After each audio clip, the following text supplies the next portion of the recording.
welcome back to season 2, episode 2 of Wax Pro UNCUT. I am Erica. And I'm Rachel. And today we are continuing on with our horror stories. The client, the good, the bad, and the ugly. We want to tell you guys all about the things we've seen in the industry and how maybe we could have handled them better and try to give you insight on how you can handle it better than we did. For sure. Let our mistakes be your lessons. Yes, exactly. A quick disclaimer about this episode. This is a safe space, and all of these clients that we've seen in the past, these are not clients that we currently service. And this is not to poke fun at people we've seen, but really just shed light and expose kind of all the crazy things that we've seen in the industry and hope, again, to give you insight of how to handle it better than we did. There's a lot that happens in the wax suite with crazy client stories, bodily fluids, shock value. There's a lot of stuff that we hope to bring to you and, I don't know, shed light that you can handle it better than we did, like I said. 100%. So let's just get straight to it.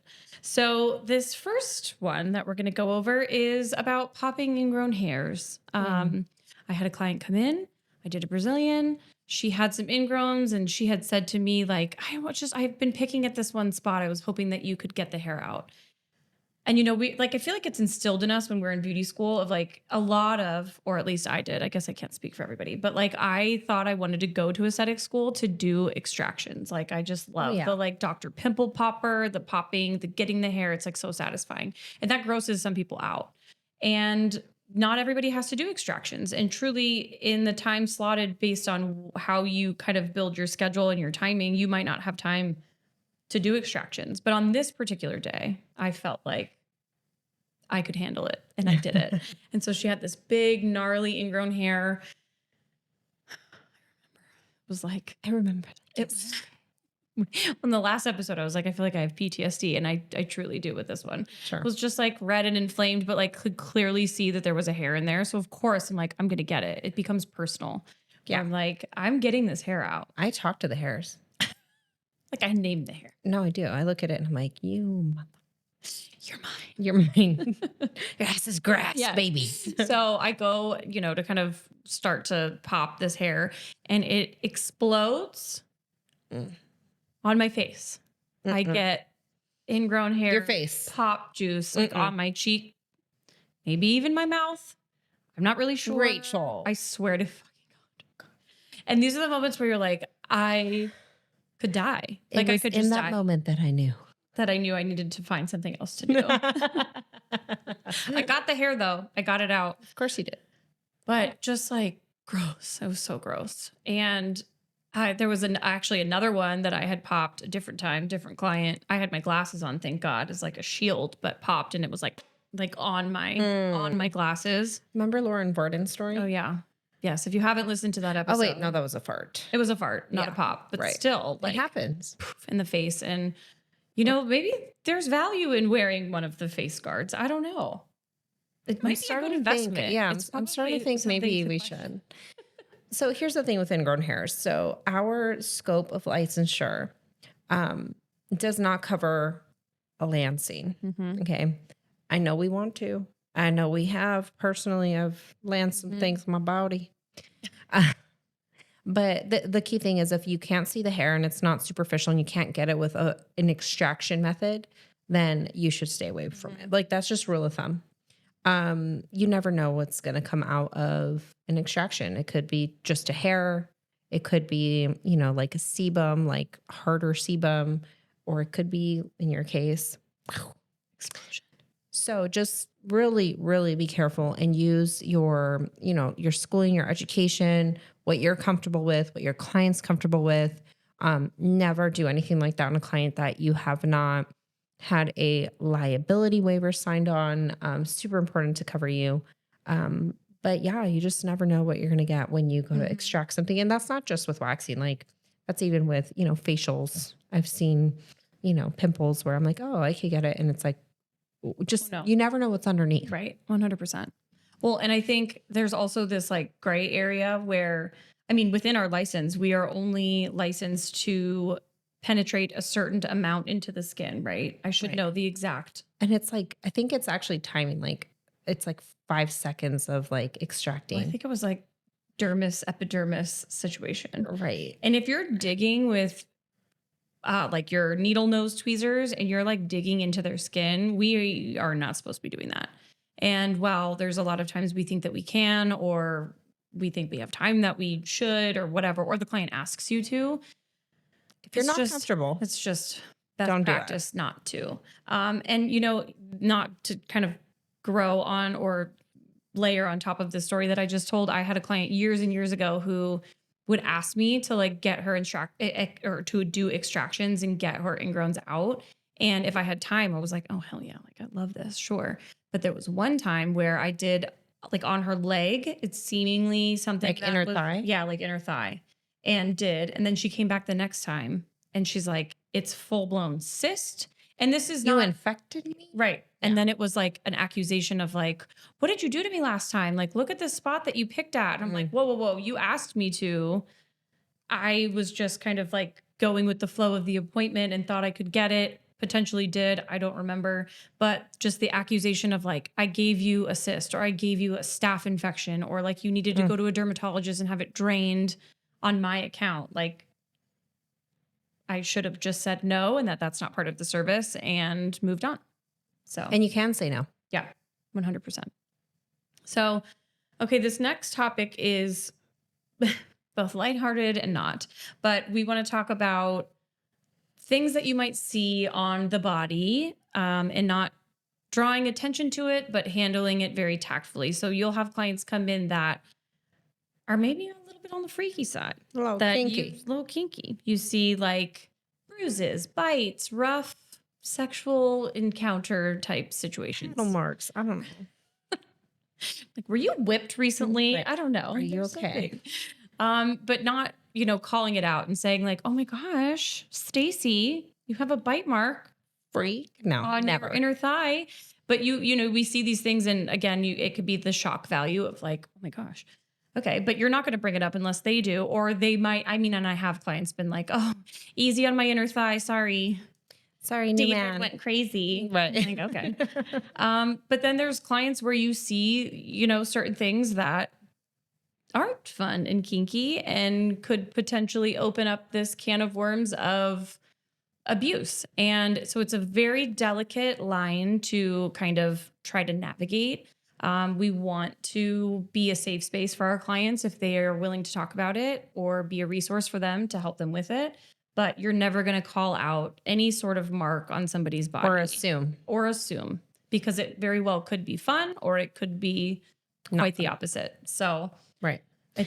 I, in particular, had a client who, in my opinion, was being abused, but I couldn't assume it to her. I couldn't, you know, really tell her like, hey, are you okay? But, you know, I would ask questions about, hey, how was your weekend?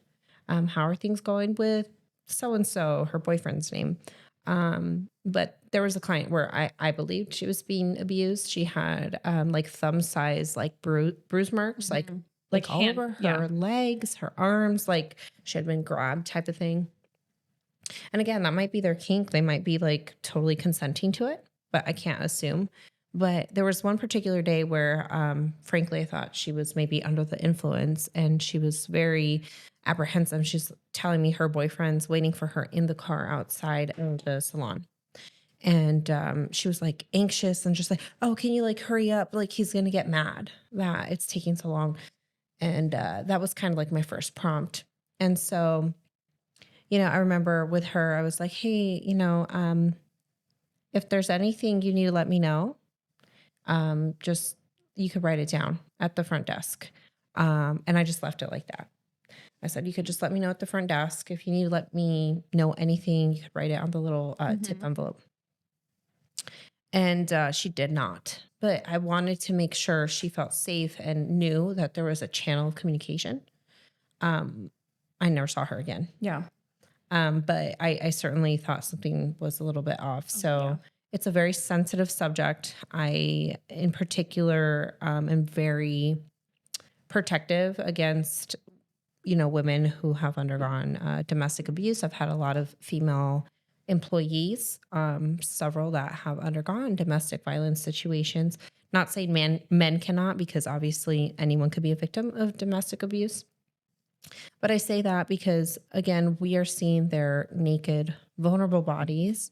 And, there may be an instance where you want to say something. So just be very careful. You never want to assume, lose a client over it.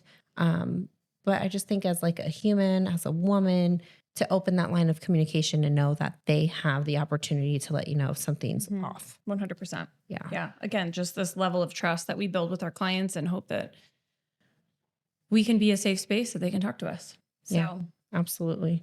I mean, if anything, if they do confess to you that they are, it's not your responsibility to handle anything with their partner or tell them advice or anything, but give them the resources.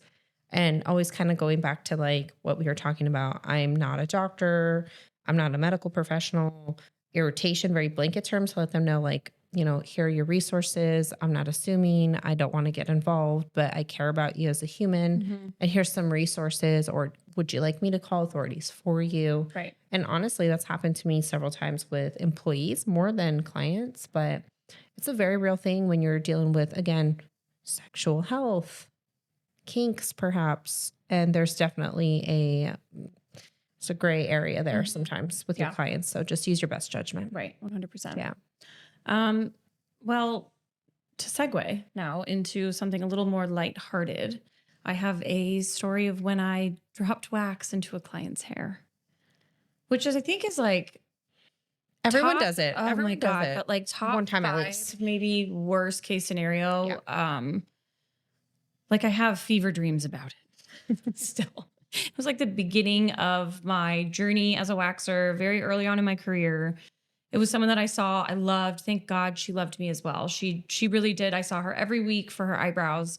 And I think, there's a couple of things. It's either just like mishandling the situation of your wax is too hot and it falls off the stick. You're rushing. I think that like a lot of error can be made when you're running behind or rushing because you just start to cut corners and you're moving too fast and you don't have control over the situation. That, or you're talking. Yes. And not waxing while you're talking. Right. Like I've stopped a lot of times that I'm like, oh yeah. And like, just like watching them and I have wax on my stick. It's like, you can't. Right. You have to move You while gotta you're talking. Yeah, 100%.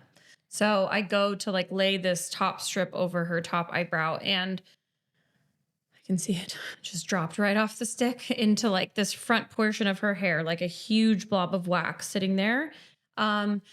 And there's no denying that it happened. I mean, she felt it hit. I obviously was shocked. So I kind of stopped and I was like, okay. And now if you're using a hard wax, you do not touch it. If it lands on your skin, if it lands on any part of their body, their clothes, their hair, a part of the eyebrows that you don't want to wax, if you leave it alone and it hardens, you can with oil peel it out and get it out 9.9 times out of 10. Obviously, there's going to be exceptions, but with this particular client, thank God that she loved me and she was just like laughing through it and was like, okay, no worries. It's all good. It's all good. But I'm like, my heart is racing and I'm sweating and I had to like get the oil and like really work it out of her hair. She didn't lose any hair. There are other times where you could wax, a sideburn or a nose and it gets like a little bit in their mustache or even like their eyebrow hair and you catch like a flyaway. There are instances where you do not have to address it with your client, that you can just like troubleshoot and get through it. And then there's times where if you drop a huge thing of wax in their hair, you have to talk about it. Right. So if you perhaps get like a little bit of wax on a flyaway, I don't even make mention of it. I just keep it moving, trim it, keep going. They have no idea. If it's 1 to 3 hairs, it's like, leave it alone. they're not going to notice. They will not notice. Well, and then you want to trim though, like trim it and not like yank the strip off and then it's pulling hair out of their head as you pull the strip. But this particular client, yes, it was like a huge blob. And like I said, she was super cool about it. We hope that's the case with these clients, but you never know. It could be a first time client. You don't have any rapport with them, any relationship. And they're like, this girl doesn't know what she's doing. What have you done? And you seem completely unprofessional, inexperienced, like you don't know what you're doing. So it can happen. Right. And so rather than talking about reactivity, I want to talk about proactivity when it comes to some of these scenarios. So like, you mentioned mustache. I have a lot of male clients. So like there's two things you could do prior to waxing them to like totally prevent the scenario from happening. One is take oil, put it on their mustache. So that way the wax does not adhere to it when you go to do, say, like a nose wax. Or what I do is I actually get a muslin strip. Yes. Yeah. I've seen And I you do that. have them hold it over their mustache. To me, that's just a safeguard. It like holds their little, hairs down. Then I do their nose. If they have long hair or maybe they have like curtain bangs or something, that you could have disposable headbands so that they could pull their hair all the way back. So that way, like those little flyaways don't catch onto like an eyebrow wax strip. So definitely take all of the preventative measures, but obviously like mistakes happen. We're humans. We're dealing with wax. We're dealing with another body. And there's a lot of variables with that body, hair, clothes, if they're moving a lot, if they're talking a lot. So yeah, just really try to be proactive. And if you do have a scenario that you're just like really smooth with it. Very smooth. Yeah. This next story actually was from somebody I was training at the time, and her client was getting an eyebrow wax. The trainee, the waxer, her wax was way too hot, and she went to lay this underneath strip on this woman's eyebrow. The wax dripped completely into her lashes, like Her whole eyelid. yeah. And as the trainer, I kind of she came and grabbed me and was like, "We have a problem." Rachel, we have a problem. Meet me in room 3. I'm like, I actually quit. I don't know how to do this. So No, I remember like, that texted, specifically. like SOS. Oh my God. Like this woman's going to sue us. Like, is her eye okay? She's going to lose all of her lashes. Her Like whole eye. I am so happy to report she maybe lost a couple lashes, but with the oil and like really. Oh, we got ice. Do you remember that? Yes. The ice helped harden the wax and then it peeled off with the oil. But it was just like, oh God, it was so a freak scary. accident. It was a freak accident. And I, even to this day, as an experienced waxer, like your clients they're talking, they're texting, they're laughing, they're looking up at you. And you're like, can you their just shut eyelashes your are eyes, please? Here. Yeah. So like you have to be super confident in handling your client, not even just for their brows, for any service of like, you command the room. So you tell them like, I need you to close your eyes. I'm like, oh, those lashes are so long. Close your eyes while I'm doing your lower under eyebrow strip or whatever, because they look up at you. And now suddenly their lashes are touching where you're about to lay the wax. And it could be that they sneeze, they laugh, like everything is moving as their face is moving. Depending on how much Botox they've had, I guess is also a factor. But in this particular case, like just to have full control of the room and tell your client, like, please close your eyes. And also why all of these liability waivers are so important, right? So important. So these are the scenarios that you are protected from. If you follow, these policies and liability waivers, you want to have your client sign them to protect you from scenarios just like this. For sure. And so just wanted to touch on that scenario specifically. We got really lucky because I was involved with that as a manager, Rachel as the trainer. We had a trainee. And by the way, she now has her own, waxing practice. So it's like you could definitely bounce back from scenarios like that. You learn, you're going to make mistakes. But, the main thing with that is that honestly, the relationship, the rapport was already there with the client. We had treated her really well at the front desk. She had a membership. She, loved us. That was all there pre-existing. If she had had bad scenarios leading up to that eye scenario, we probably would have had a different outcome. Right. So, never underestimate the power of building a relationship with your client, maintaining that professionalism and just building on the experience, because it's really just buying you some grace, honestly, if there is a 100%. mistake. Yeah. Just the relationship with the client, because that could have been, you're right, the pivotal moment, the straw that broke the camel's back. That could have been the situation where they're like, I'm never getting waxed again. I'm never coming back here again. I'll never see her again. I'm canceling my membership. Right. I want a refund. I'm getting on Yelp. I'm telling 25 friends. Right. Yeah. Well, and like coming in as a training model as well, like their agreement with us was a little bit different, right? They know coming in that they're being trained on. And so of course things can happen. But you're right. It's all about how the waxer handles it, how management can handle it, and kind of how you rise from the ashes, I guess. Rise of the Phoenix. Rise of the Phoenix. So this next one is just funny. This woman comes in, she's coming in for an underarm Brazilian. And we talk about this in the course of like order of operations. So if you have an underarm and a Brazilian, you would tell your client, let me do your underarms first. I'll have you lay a certain way on the bed. And then after I finish your underarms, I'll have you, disrobe from the bottom and flip to the other side of the bed. Well, this woman comes in and she gets completely butt naked from head to toe. That's happened to me too. Completely butt naked. And, I'm like, oh my gosh, how was Florida? And like, how was your cruise? And blah, blah, blah, blah, blah. And I'm talking and she's just chatting and like, she's into it. So she just gets naked. And here I am, this to me is so funny. After doing Brazilians now for 15 years, if someone takes their top off and I see like nipple or boob, it honestly is like shocking to me. You could be talking to me, telling me a full-on story about like your family trauma. Yeah. Waist down naked, wouldn't bat an eye. Yeah. I see someone's boobs now and I'm like, oh my God. Because I'm so used to doing Brazilians. Which is ironic because seeing a vagina is like far more invasive 100%. Than like a boob. So it's just funny to me. So she gets naked and I'm like, oh, like just caught off guard. Which when you do an underarm wax, some people do take their bra or their top off. I personally don't think it's necessary. Like you can work around it, but to each their own, whatever people's like comfortable, like whatever they're comfortable with, whatever. Anyway, so this woman gets completely butt naked. She lays down, like waxing her underarms, and she is farting nonstop. Like farting so hard, it's like making the paper like rattle on the table.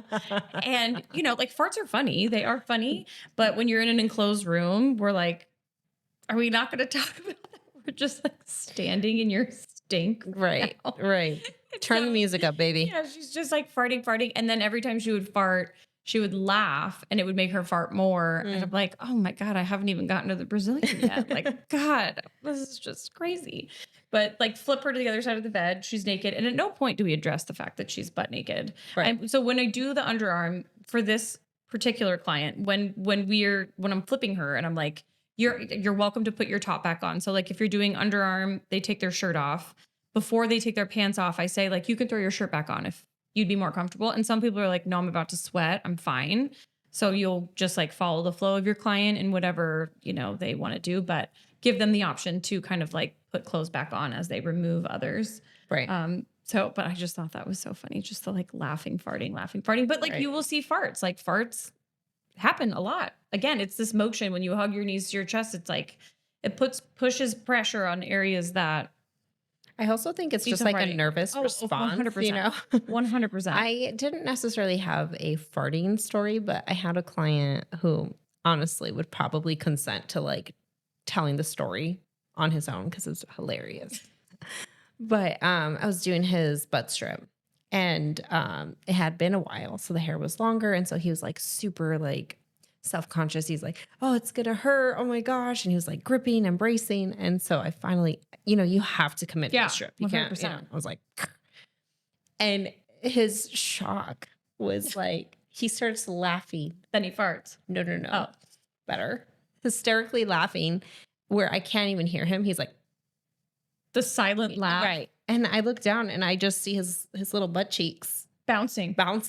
And I can't get it together. I'm like, horrible is the one time. And mind you, this person sounds like a super great friend of mine, but I look down, the baby powder, every time he laughed and his little butt cheeks were bouncing. Like, oh my God. I'm going. You're both silently laughing. We look at each other. He like looks back at me and I look at him and we're crying. And I'm just like, I'm so sorry. I'm so sorry. I've never like laughed. Like I'm not laughing at you. He's like, no, I'm laughing with you. Right. Please. So we had a bonding moment, but seriously, like I think about it now, like if that was a new client, someone I did not have a really, really good rapport with, like that could have been like a, horrible review and like bad on my reputation. So honestly, like I keep talking about that relationship and building the rapport because again, it's going to buy you grace in the instance that you need have a interesting scenario like that. 100%. So I guess that kind of leads us into this next thing of like bogus reviews. So Mm. we need to know how to handle when maybe you're accused of something that didn't happen. Eric and I were just talking about this kind of before the podcast. And I said, do you remember this time when I think it was someone that was secret shopping us, and not even from our own store, but it was like a different salon coming in to secret shop us. And I like always had great reviews. I was very confident in my skill set, my bedside manner. I was known, through management as like the level of professionalism. She was the fixer. I was the fixer. I had a problem client. Yeah. Rachel. But I had this woman come in. I waxed her, finished the service. I thought it went great. And I remember I was shopping at TJ Maxx and I got a call from Erica and she was like, oh my God, dude, like you got a bad review. And like all the blood drains out of my body. Cause I'm like, I don't get bad reviews. Who, me? Me? I got a bad review. And I'm like, what does it say? And she's reading it to me. And it's like, she took me back late. I felt rushed the whole time. She was looking at her watch. I felt like she was trying to rush me out of the service. She didn't try to sell me product, blah, blah, blah, blah, blah. And I tell her, I was like, I don't wear a watch. First mistake. I don't wear them. I don't wear a watch. Yeah. I'm like, it says that in the review. Like I was looking at my watch. Yes. She rereads it again. Like checked her watch constantly, felt rushed. And I was like, I don't wear a watch. There's no way that like, she just fabricated this review. Mm-hmm. And it sucks because it makes you feel, well, like hopeless or helpless of like, you can't, it's already on the internet, right? It's already out there. Yeah. And like, how dare you come for my character or my service performance when I know what kind of a waxer I am. And now you have something to say about it and it's bogus. Like bogus. I think we looked back and like the client had come, like a week prior or weeks prior and just wrote this review, which we'll talk about in a second. But I'm like, she made that up. Yeah. That didn't even happen. Right. And so you have to know that this will happen. That can happen. Also, what could happen is, well, first of all, let me back up a little bit. I think a lot of us forget that there are a lot of unmedicated and unwell people among us. This is true. And I say that because I've dealt with like customer service on just a crazy like level.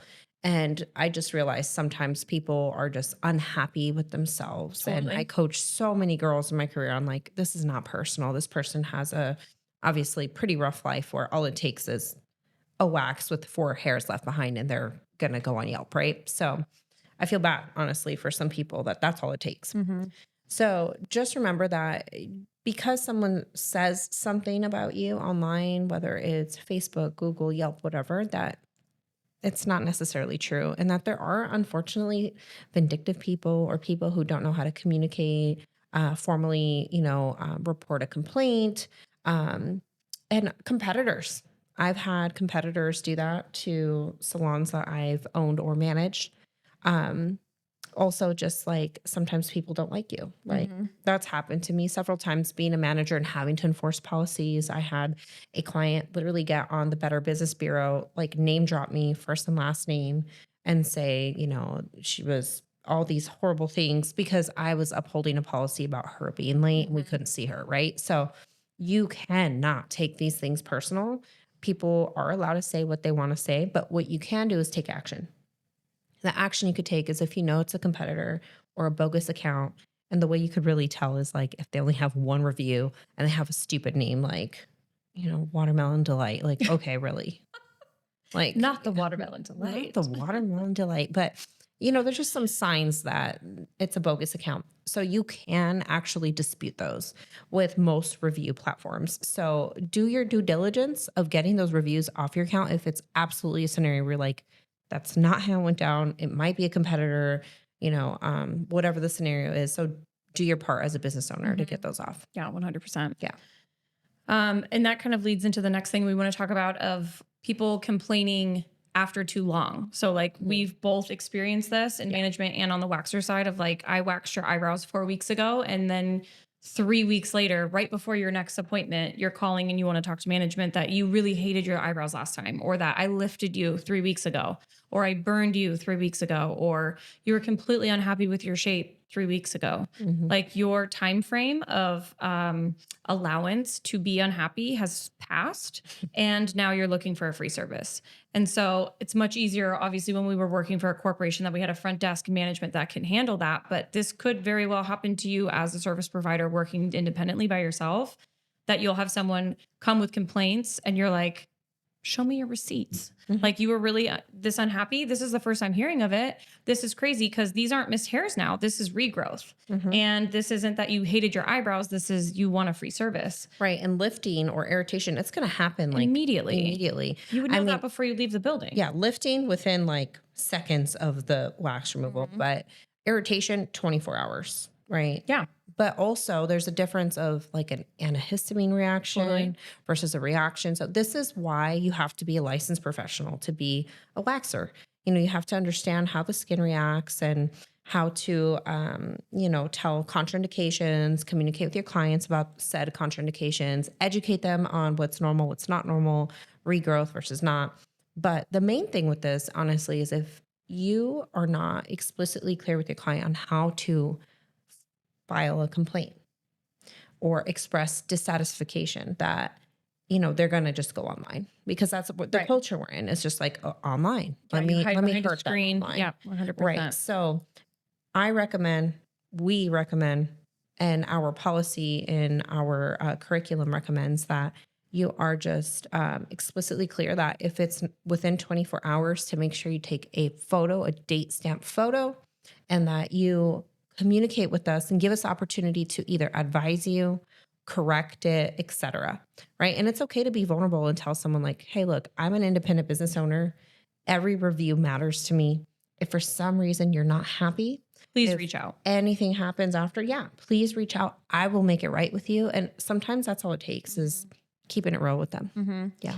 I think that in the independent business world of us, like working for ourselves, it happens less than in the corporate world, because since I've been on my own, since I haven't worked for like a waxing corporation, that has happened maybe one time ever, of someone like trying to pull one over on me. But when it's a corporation, you see it a lot. So I hope, for our viewers and anyone that wants to work for themselves, that this wouldn't be something that you see a whole lot, but just preparing yourself and knowing that it can happen. And, there's also value in reaching out to your client after 24 hours. And this is a great opportunity to say, hey, I just wanted to check, like, great meeting you yesterday, wanted to check on your service. How's your skin doing? Here's a link to leave a review if you should feel so inclined. We love, word of mouth and positive review.